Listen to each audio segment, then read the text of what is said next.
So this is Cory McWilliams, recently returned from France. He went over and stayed with Laurent Bonnois, who is a really awesome guy in the Central Loire. Hey, Laurent. And now back to talk about some of the places he visited and the crazy places he went and things he did. I'm going to stick this to your chest right there. There you go. Cool. Yeah. All right, so we are about to drink some Cuvée Bistrologie, made by Jean-Pierre Robinot, who lives in Chagnes. Is that how you pronounce that? I think so. Chagnes, France. Which was or for English phonetic Anglophones, Janière. Janière? Or actually, Jasnières, I think is how you would pronounce it if you were like a phonetic, like English. That's what it looks like it's spelled like. Jasnières. Jasnières, yeah. Anyway, it was in the middle of nowhere, man. Laurent and I were driving around for I don't know how long and like taking these turns into like muddy, like vine-covered roads. Through like the woods and stuff. We were in like the woodsy redneck backcountry of France for sure. Yeah. And then we come across this like cluttered little tiny hut, and there's like cars that are like broken down and haven't been moved for years, and there's like water hoses like stacked up over here, and just looks like a mess. When I got there was like an abandoned like broken computer and television with like plants growing over like in front of the door and stuff. Yeah, there was a toilet by the door and there's like flowers in that. Anyway, Laurent knocks on the door and out comes Jean-Pierre, and he's just this short, lively, crazy, scary, but wonderful man. And he comes out and says, "Bonjour!" and gives Laurent a big hug, though he doesn't even work with Laurent. And then he hugs me, and he's like shaking me and like holding me by the shoulders and like saying something. He's like your height, isn't he? I was taller than him. And he comes out, he comes out in this like big coat, like a long like duster kind of coat, and an ascot and a headlamp. And the headlamp was on, and it was like 10 in the morning. Yeah.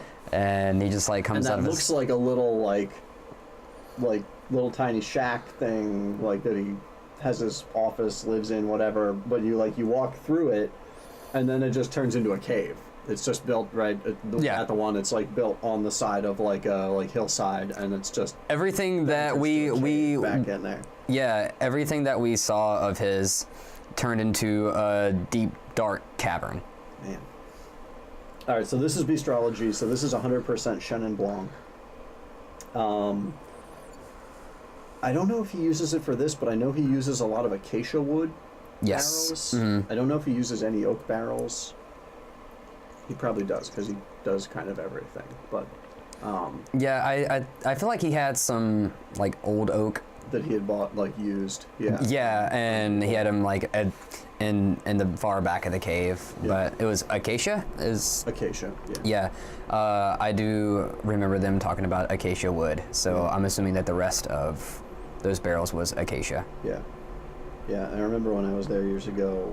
He wasn't there. His like girlfriend, wife, something was there. Oh yeah, she showed you guys around. Yeah, she and Laurent were talking about how he like played music in the caves to the wines. Oh yeah. He'd play music and like talk to like all the barrels and just like hang out with the barrels, talking to them. And he told the story of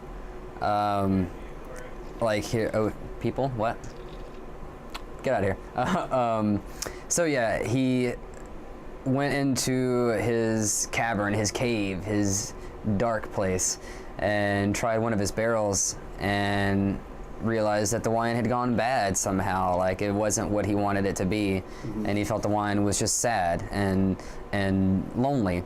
So he decided to sit with the barrel for like a few hours and like hug the barrel and kiss the barrel and talk to it and make it feel more comfortable with where it was at. Maybe it was like a new barrel. And he said by the time he left, the wine was better. It was exactly where it needed to be. And he helped it get there. Cool. So all wine needs is a little love for it to taste good.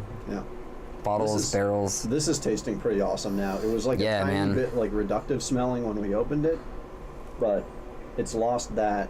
Kind of happens with this one. Off, yeah.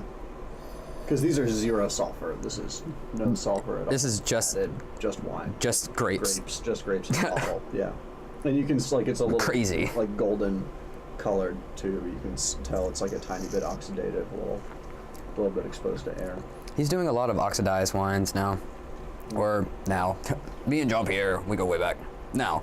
But like the first 7 barrels that we tried were like oxidized, like old ass wines, and one was in the barrel for I think like 15 years. Wow. Yeah. Yeah, I guess that's about how long he's been there making wine now. So maybe his like first vintage, he just like kept it. That would be one of his earliest, yeah. And he doesn't use any kind of chemical intervention at any point. Mm-hmm. So if he tastes a barrel and realizes that it's not ready, whatever that means, he is just gonna like leave it and see what happens. Right. Yeah, it's an experiment. And everything is an experiment. Everything of his is a complete experiment.